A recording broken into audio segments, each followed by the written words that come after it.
就是嫉妒云哥有派主宠爱。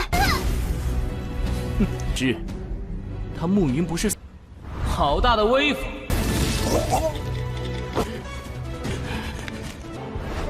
参见派主。云哥，慕云与秘鲁黄泉宗，看你们的狗眼看清楚！就要按照一夜剑派的规矩。那我也可以。管他们的！你管什么朕？破不开。我们一夜剑派的规矩是什么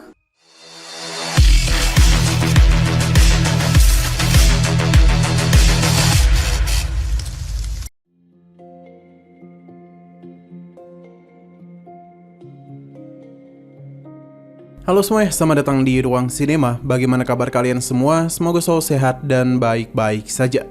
Sesuai jadwal, jadi pada hari ini kita akan kembali melanjutkan series Donghua Supreme God Emperor episode terbaru, yang mana ini adalah episode yang ke-584.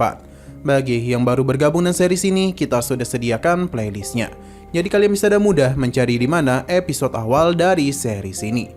Sebelum kita mulai episode terbarunya, kita akan melihat dulu apa saja yang telah terjadi pada episode sebelumnya, tepatnya pada episode 583. Sebelumnya, Muyun telah dihentikan oleh Tongzu dan memberikan ancaman kepadanya untuk segera mencari lukisan Bilau Huang Quan. Dan ia juga harus bergabung dengan sektenya, karena jika Muyun sampai menolak, dia akan menghabisi Higusu. Alhasil, Muyun mau tidak mau akan menerima penawaran tersebut. Selain dipasangi segel hidup, Muyun juga diawasi oleh Base, karena dia jugalah yang akan membantunya. Walaupun begitu, di saat mereka sampai di sebuah gua, Muyun langsung saja melepaskan segel hidup dan memperlihatkan Raja Neraka yang berhasil dirinya jadikan sebagai bawahannya. Dalam satu kali gerakan saja, Base berhasil dirinya jadikan sebagai bawahan. Kini mereka pun kembali ke Istana Pedang Langit. Tapi Muyun justru mendapatkan penyambutan yang tidak layak dari Qin Tianyu. Namun Base dan mudah mengatasinya. Berhubung Muyun sudah diangkat menjadi utusan, jadi dia itu berencana menghabisi Qin Tianyu. Namun dia berhasil melarikan diri. Sementara itu, Lin baru saja tiba dengan kondisi babak belur. Sekarang kita akan melanjutkan episode terbarunya. Di sini Muyun telah berhasil menyadarkan Lin, yang mana ia cukup panik. Pasalnya ketua sekte mereka belum kembali. Ini dimanfaatkan oleh putra mahkota untuk melakukan pemberontakan. Mereka bahkan sudah hampir menguasai seluruh sekte Pedang Satu Daun dan juga mengepung kelompok Yunhui. Muyun menganggap mereka sebagai monyet yang berlagak seperti raja. Ia akan kembali dulu dan menyerahkan urusan di sini kepada Ren dan Tian. Muyun pun membawa Lin pergi meninggalkan tempat ini. Sementara di sekte Satu Daun, sesuai dengan perkataan Lin, terlihat kalau putra mahkota tengah memberikan siksaan kepada kelompok Tianhui. Fan kesal karena Chu Bufan telah berani mengkhianati sekte Pedang Satu Daun. Ia menjamin jika Muyun kembali, maka Chu Bufan akan dihabisi. Alih-alih takut, Chu Bufan justru mentertawakan mereka. Pasalnya sekarang Tian Junyu telah terluka parah dan Higusu menghilang. Jadi tanpa perlindungan ketua sekte, Muyun hanyalah sampah yang tidak berguna. Perkataannya membuat mereka kesal. Selain itu, mereka tahu kalau Chu Bufan cemburu kepada Muyun sebab mendapatkan lebih banyak perhatian dari ketua sekte. Chu Bufan yang kesal meminta bawahannya untuk menyiksa gadis ini. Selain itu, ia tidak peduli dengan perkataannya, dan ia mengakui kalau dirinya lah yang melepaskan Lin Xianji agar ia bisa melihat kalau Muyun pasti akan mati di tangan Qin Tianyu. Jikapun dia masih hidup, maka Chu Bufan sendirilah yang akan menghabisinya. Kesombongan itu membuat Muyun tertawa karena ia begitu berani mengakui dirinya sebagai putra mahkota.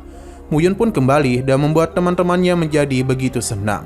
Belum sempat Chu Bufan menyelesaikan perkataannya, ia langsung saja ditampar oleh Muyun dan membuatnya terpental. Karena bagaimanapun, ia tidaklah pantas duduk di kursi itu.之，他慕云不是好大的威风！ Berhubung dia adalah seorang pengkhianat, maka Muyun akan memberikan hukuman kepadanya. Tapi Chu Bufan mengadu kepada seniornya untuk menghukum Muyun. Sayang sekali, serangan yang dia lakukan tidaklah mampu menyentuhnya, pasalnya ada Base yang memberikan perlindungan. Jadi meskipun pria ini di ranah pribumi tingkat 5, tapi serangannya bukanlah apa-apa. Tidak itu saja, namun tekanan langsung saja Base berikan. Chu Kaiyin baru sadar kalau gadis ini berasal dari sekte Huang Quan dan merupakan Master Peri Langit. Muyun mentertawakannya karena Chu Kaiyin adalah murid pertama. Namun ternyata hanyalah seorang penjilat pantat Chu Bufan saja. Dengan kekuatan yang sekarang mereka miliki, orang-orang ini begitu berani melakukan pemberontakan. Mu Yun menganggap mereka begitu bodoh. Chu Bufan mengakui kekalahannya, tapi kesempatan lain dia akan membalasnya. Chu Bufan berhasil pergi berkat token naga miliknya. Sementara rekan-rekannya ia tinggalkan.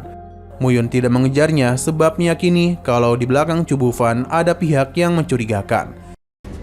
五品地形，黄泉宗，没脑子。 Beberapa waktu kemudian, Mu Yun meminta semua murid untuk membubarkan kelompok yang ada di dalam sekte. Mereka hanya akan dibagi sebagai murid dalam, murid luar, dan murid inti saja. Ia ingin melihat apakah di antara mereka ada yang menolak. Base pun memperingatkan Chu Kain yang telah dihukum mati, karena dia itu berani melakukan pemberontakan.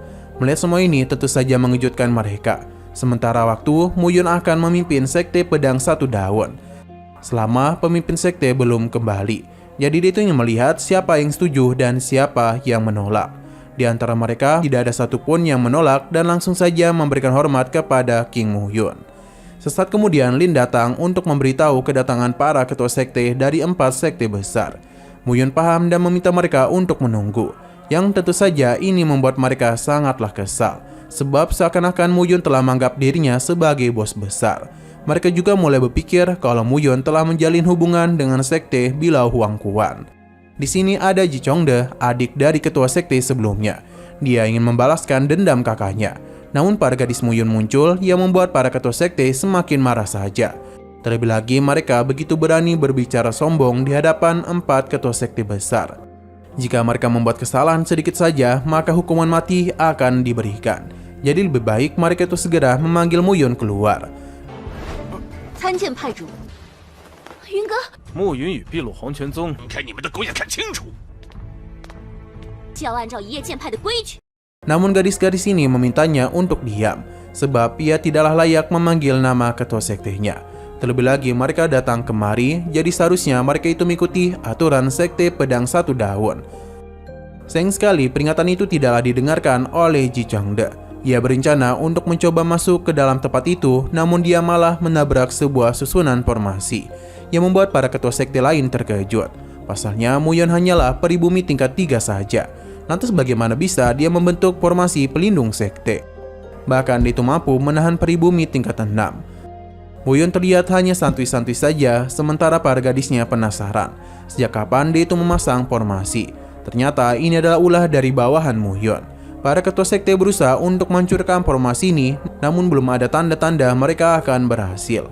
Kedua gadis ini penasaran akan seberapa lama mereka itu bisa bertahan. Terlebih lagi mereka ingin segera berbicara dengan Mu Yun, tapi malah diminta untuk menjaga gerbang. Rekannya ini merasa kalau Mu Yun tidak akan menyukai gadis ini, karena ia tidaklah pantas. Alhasil, kedua gadis ini pun malah saling bertengkar dalam memperebutkan Mu Yun. Sedangkan para ketua sekte bingung sebenarnya formasi apakah ini. Kedua gadis ini meminta mereka untuk segera menyerah saja dan tidak membuang waktu. Seharusnya mereka itu ikuti saja aturan yang ada daripada membuang waktu seperti ini.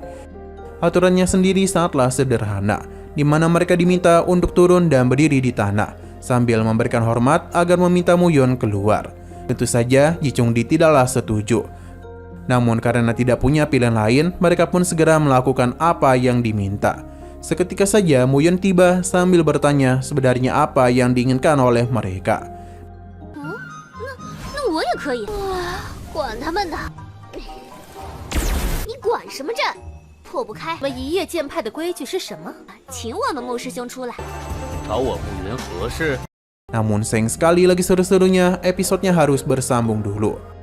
Tapi sebelum kita akhiri, seperti biasa kita akan melihat preview bagian selanjutnya. Di sini, Ji Chongde melakukan penyerangan kepada Mu Yun, namun mudah-mudah ditahan oleh Base. Ia tidak menduga pria ini begitu berani dengan kekuatan yang tak begitu hebat. Base pun memberikan hukuman mati kepadanya, yang membuat para ketua sekte lainnya menjadi sangat terkejut. Selain itu, atas perintah Mu Yun, Base memberikan tekanan kepada mereka. Mu Yun harap kedatangan mereka kemari tidak sesuai dengan apa yang dia pikirkan saat ini.